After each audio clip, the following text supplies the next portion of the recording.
But I have to just say, anyone who has doubted me over the past decade about this evil woman now needs to eat some humble pie. My sources are saying that William no longer recognizes his brother. He basically says he doesn't know who this kid is. Harry has become petulant, he's become vengeful, he's very angry at all times, and William's just kind of like, hey, who the heck are you? And yes, they do blame Meghan. Who does this? Who behaves like this? Last Friday morning on the Isles of Scilly, the Prince of Wales sat down in a hotel cafe and spoke live to millions of Heart Breakfast listeners across Britain. During nearly 3 hours of relaxed conversation, football chat, and lighthearted debate about cream teas, he mentioned only one family member who is no longer with us, his grandmother, Queen Elizabeth II. What grabbed people's attention wasn't just who he talked about, it was who never came up at all. Meghan Markle is threatening to sue the British royal family and Prince William if her titles are removed. Throughout the entire broadcast, he didn't mention his brother. Other relatives were also absent from the conversation. That quiet omission quickly sparked discussion, especially since several royal authors and commentators have spent recent months talking about the growing distance within parts of the royal family. At one point, the prince spoke warmly about his wife. He also shared stories about his children. George at boarding school, Charlotte's love of Taylor Swift, and Louis leaving sticky jam fingerprints in the car. His immediate family remained front and center, mentioned naturally and openly throughout the interview. Harry has gotten with Meghan, and he now feels he has to protect her and, defend her at all costs, even when there's bad behavior involved. She was the villain. How was she dangerous? Because of the need for her to rehabilitate her image. Beyond that, the focus stayed firmly on his own household. That detail stood out even more when considering how large Heart Breakfast's audience really is. Heart remains Britain's biggest commercial radio brand, with millions tuning in every week and an even larger audience across its nationwide network. This wasn't a small interview hidden away on a quiet morning program. It was one of the country's most popular breakfast broadcasts, airing just before a bank holiday weekend. Amanda Holden and Jamie Thaxton hosted the special show live from a Cornish cafe, marking a notable moment for the station. Everyone involved in arranging the appearance knew exactly how many people would be listening. Can we talk a little bit about Catherine? Because I just wanted to say how well she did in Italy. She's just come back. That was her first foray out there since her recovery. Yeah. How proud of you are? So proud. I'm very, very proud. She's been amazing. She's been through so much in the last couple of years, particularly. The setting appeared carefully selected, giving the prince an opportunity to come across as relaxed, personal, and approachable. He sounded upbeat, though still slightly hoarse after Aston Villa's victory in Istanbul earlier that week. He chatted about football, weighed in on the cream versus jam debate, joked about school-run challenges, and revealed that the song he turns to for a boost is "You Got the Love" by Candy Staton. The interview felt unusually personal. Listeners were given a glimpse into everyday family life, and commentators picked up on that almost immediately. Still, another detail continued to generate conversation. He didn't need to mention every relative for people to notice who wasn't part of the picture. The family story he shared centered on his wife, his children, his late grandmother, and memories of visiting the Isles of Scilly with his parents as a child. I can tell you for a fact that my sources that work under William and Catherine tell me that she is not a topic of conversation. She is not on their radar. Oh, okay. Harry and Meghan, what they do is not on their radar. They are not concerned about it. For some observers, that created a noticeable contrast. Royal commentators have spent years discussing changes in family relationships. In recent months, several biographers have suggested that certain divisions now appear more entrenched than before. Then another chapter in the discussion emerged. On November 8th last year, the Daily Beast published a column by veteran royal correspondent Tom Sykes, a writer who has closely followed royal developments and family dynamics for years.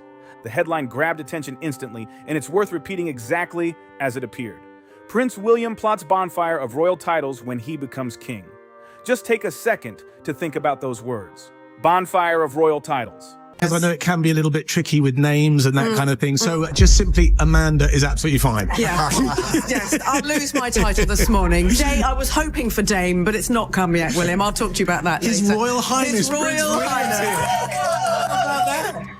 Oh my goodness. That's the kind of headline that gets royal watchers talking fast and keeps the conversation going. According to Tom Sykes, a journalist who has covered royal affairs for many years, the future king is reportedly considering significant changes to the way royal titles could be managed in the future. Sykes wrote that the Prince of Wales may use letters patent early in his reign to review or adjust titles connected to family members who are not active working royals. And the discussion wasn't focused on only one individual. The report mentioned several well-known members of the royal family. Prince Andrew, Sarah Ferguson, Princess Beatrice, Princess Eugenie, Prince Harry, and Meghan were all named in the article as part of the broader conversation surrounding future title arrangements. Royal stories and palace speculation appear all the time. Yes. Good grippy cream. You can't beat clotted cream. Now, Prince William, what do you do? Think carefully. I love that I'm the authority on that. Here's the big debate. Scones or scones? Scones. I just feel like if you say it really fast, people are like, yeah, you said it the right way. But he's asked about this. And this is, again, one of those cute, quirky, safe morning show questions. What goes first, your clotted cream or your jam? I love the fact that he's definitely trying to distance himself as the expert on the debate. He brings up his grandmother. Many headlines come and go without creating much lasting interest. But what happened after this report caught even more attention. Neither Buckingham Palace nor Kensington Palace publicly commented on the claims. No official response followed, and no public correction was issued. As a result, the article remained a major talking point among royal observers and media commentators. What made the story even more interesting was that the process being discussed wasn't purely hypothetical. Weeks earlier, King Charles had already demonstrated the use of letters patent in matters connected to royal status. That made the discussion feel much more grounded in reality for many people following the story. Then the conversation took another turn. In May of this year, just days before the Prince of Wales appeared on Heart Breakfast, Sykes published another report. This time, attention shifted toward what some commentators had labeled Project Thaw, a theory suggesting that relations between King Charles and Prince Harry could be improving behind the scenes.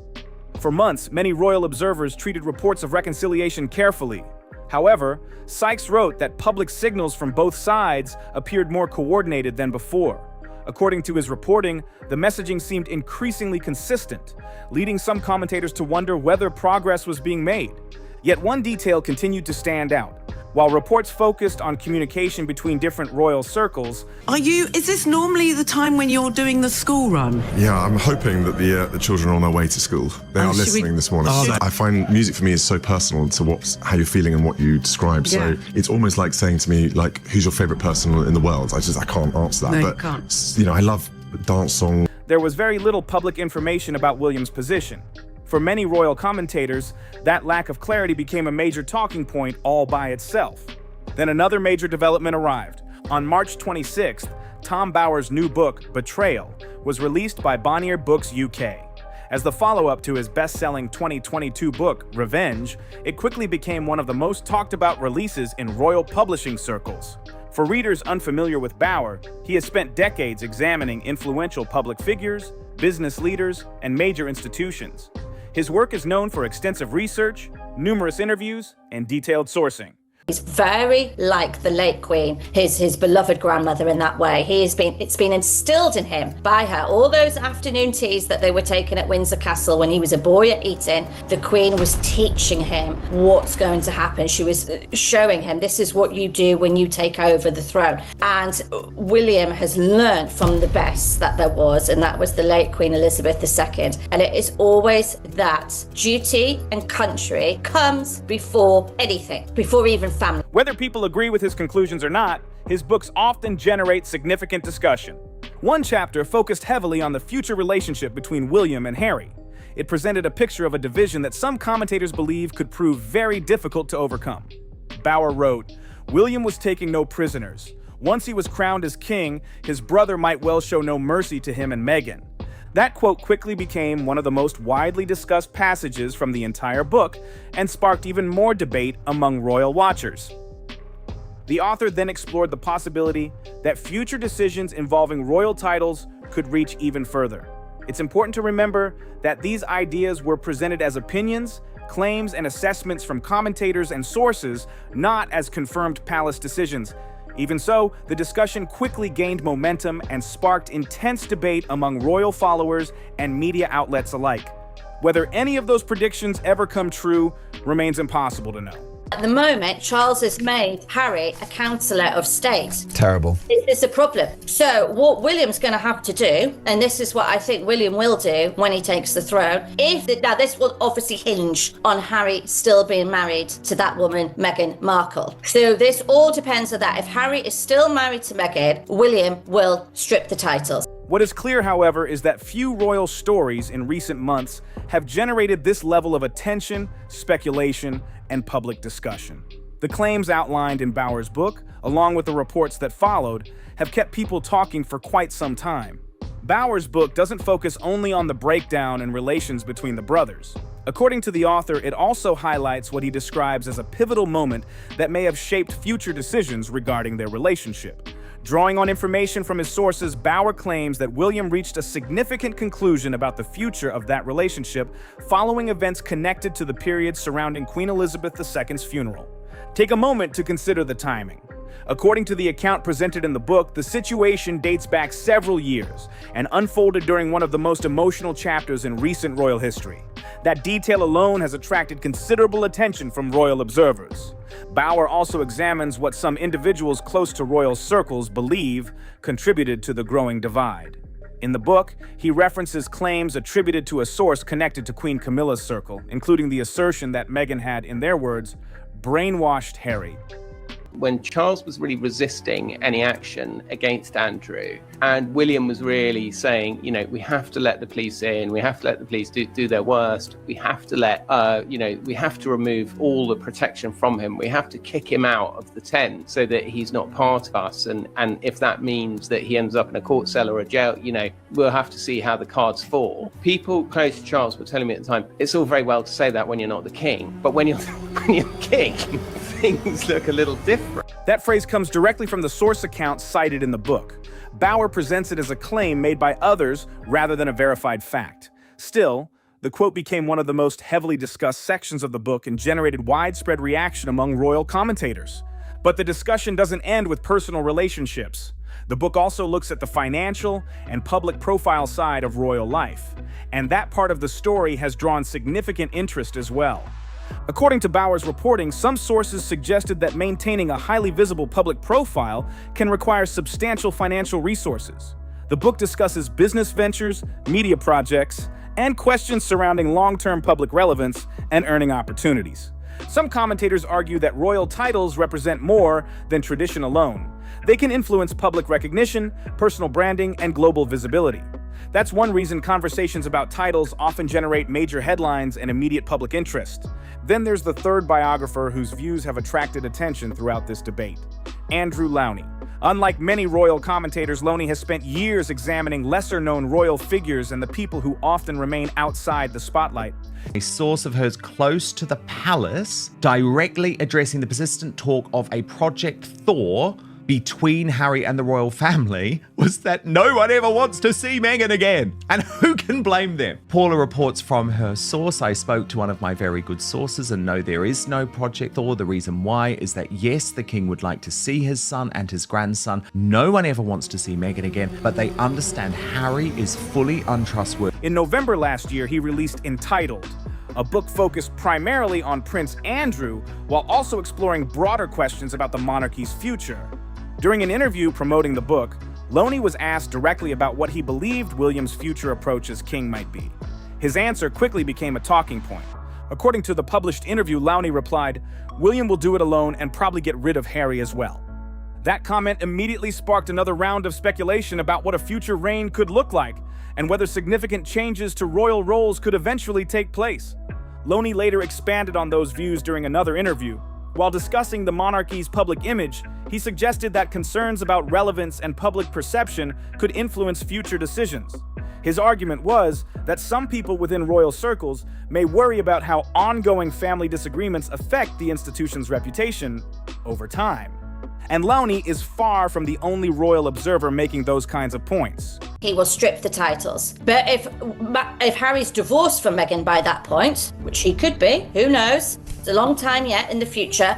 But if he's divorced by that point, William may take a different approach, a less harsh approach. Say, okay, Harry's now away from that woman. I'm going to try and repair my relationship with him. It'll take time, but let's bring him back into the royal family. But this is at the moment, we're talking a long way. This is all hypothetical if Harry is no longer with Meghan. If he is still with Meghan, bye-bye to Harry and Meghan. No more Duke and Duchess. That will be gone. Roya Nika, royal editor for the Sunday Times and a journalist often regarded as having strong royal sources, shared her own perspective during an appearance on Times Radio. Speaking about William's character, she said, "William is someone who does hold a grudge. He does choose sides. If someone picks the other side, he remembers that." That quote has been repeated widely because many commentators believe it offers insight into the tensions that continue to generate headlines and public discussion. Over the years, a series of highly publicized disagreements have been linked to the breakdown in relations between the brothers. Television interviews, reported disagreements before major family events, tensions within royal circles, and conflicting versions of events have all become part of a story that continues to attract attention. For many royal watchers, these episodes are viewed as pieces of a much larger situation that still influences public perceptions of the monarchy today. One idea appears repeatedly in books and reports written by royal biographers, the belief that the Prince of Wales does not easily forget personal disagreements. Whether that assessment is accurate or not, it is a description that has surfaced time and again in commentary about the royal family. Following last Friday's Heart Breakfast interview, some observers felt they had yet another example to analyze. Now imagine the situation as a chessboard, with different figures appearing to approach the issue in very different ways. I suspect, Charles gave undertakings to his mother to take care of Andrew. I suspect the deal was done to get Andrew out of Royal Lodge, and that may have involved, taking care of the daughters. And there may be concerns about keeping them in the tent still, rather than being a loose cannon outside. The one way they can control both Andrew and Sarah Ferguson is through the future of the daughters. So there may be something in this, but I think William realizes the reputational damage. On one side is the king. According to multiple published reports, King Charles met privately with Prince Harry at Clarence House last September. The meeting attracted significant attention because it was described as the first father and son meeting in many months and took place during a period when concerns about the king's health were already receiving widespread media coverage. Several royal correspondents have also written about the role of senior aides working behind the scenes.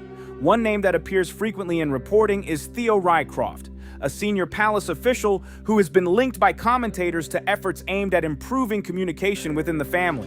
Some reports even connected him to what became known as Project Thaw, the reported effort to ease tensions and encourage dialogue. According to published accounts, Rycroft was allegedly heard describing the situation as being time to knock their heads together. Disappointment has got to a point that he's almost resigned to their, shall we say, unroyal-like behaviour that they have displayed over the last several years. He sighs, he rolls his eyes. He's just fed up of it all. He really is. But I think William feels like much of the country does about them. But the difference is for Prince William is the danger that his brother Harry and his wife Meghan Markle present to him. Whether that quote fully reflects private discussions remains impossible to verify, but it quickly became one of the most talked about remarks in royal reporting. Other reports pointed to contact between representatives connected to the King's Circle and those connected to Harry's Circle.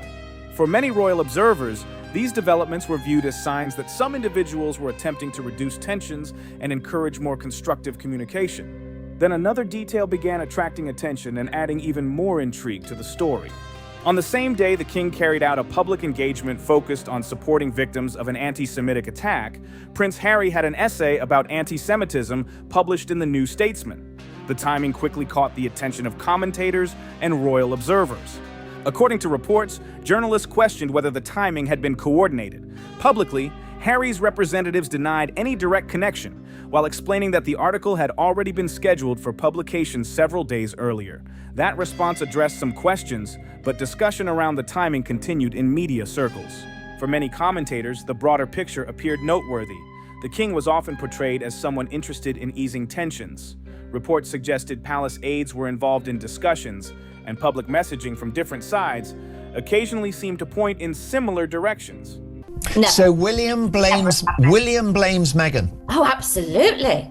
Absolutely. This trouble all started when Meghan married Harry. They were rowing in the build-up to the wedding. Meghan upset Princess Catherine, William's wife, over the row to do with the children, the bridesmaids. It was a silly tiff, but William saw then Meghan's behaviour. And Meghan was dangerous. She was going to be a danger to the Waleses, and she was going to cause problems and dramas and Now look at the other side of the story. While headlines continued focusing on possible reconciliation efforts, the Prince of Wales remained focused on his own public duties. He celebrated Aston Villa's Europa League success, returned home, and then appeared on Heart Breakfast for one of his most relaxed and personal interviews in recent years. During that appearance, he spoke openly about family life, football, music, and everyday experiences.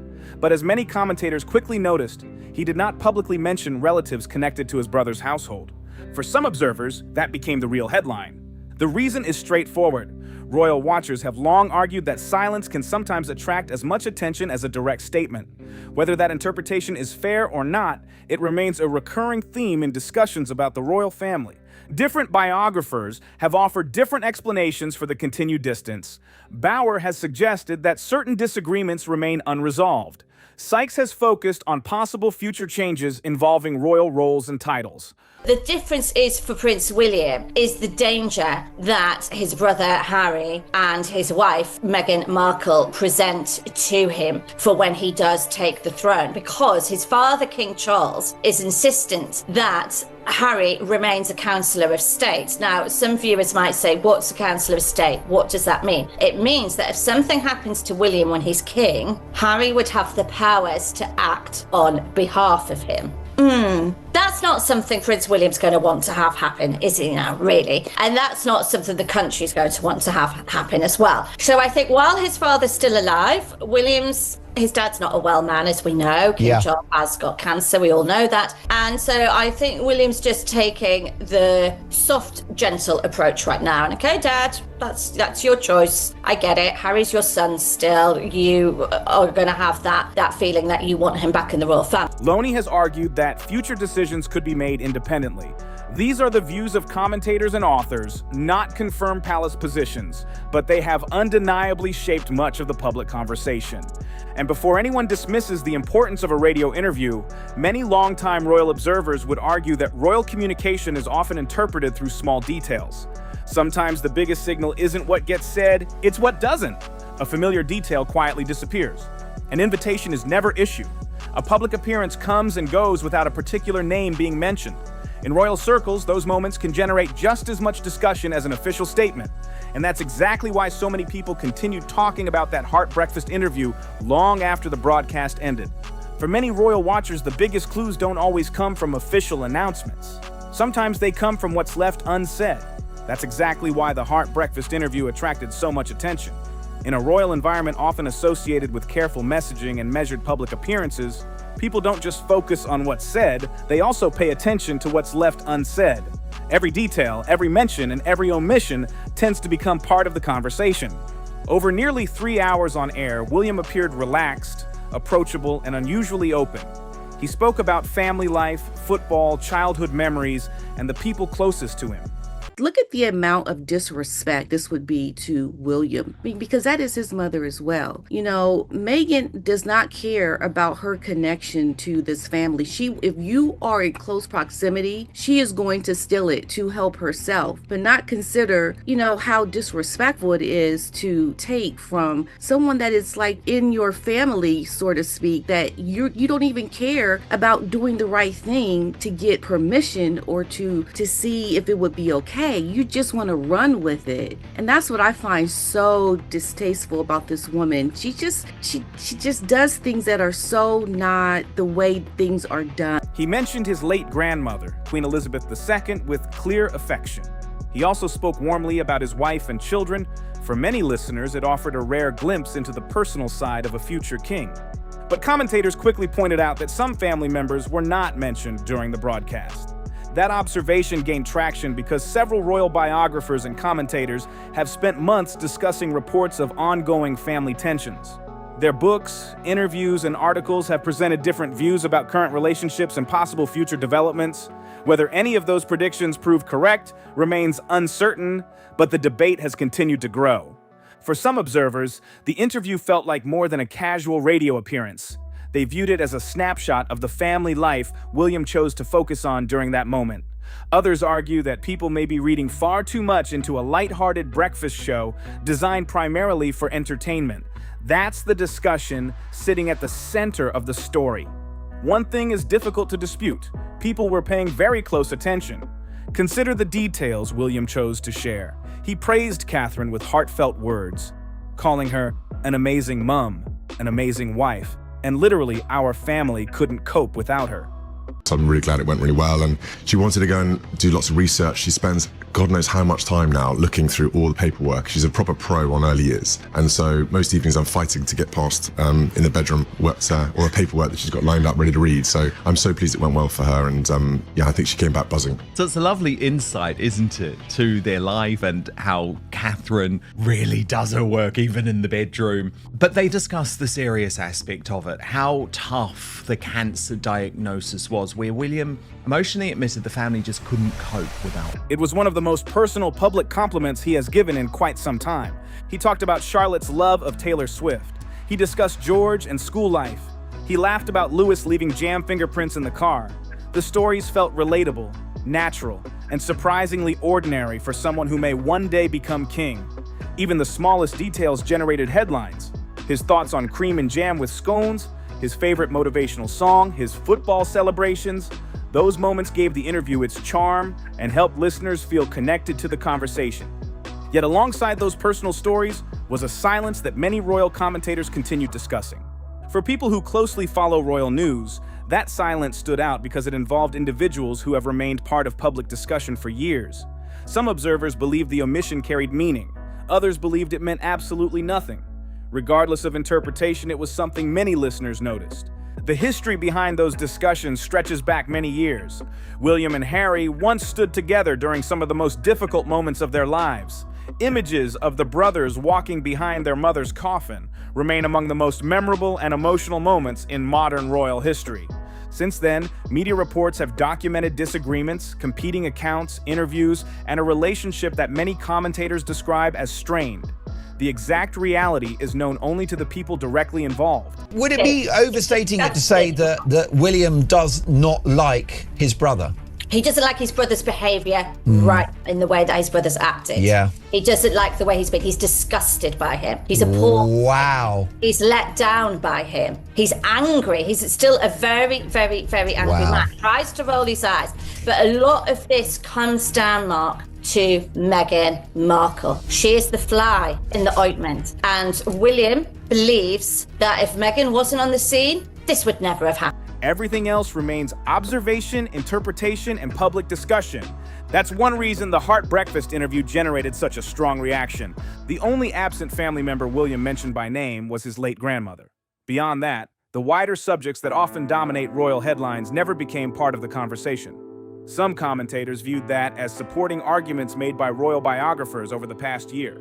Others saw it as nothing more than a host keeping the discussion focused on lighter and more personal topics.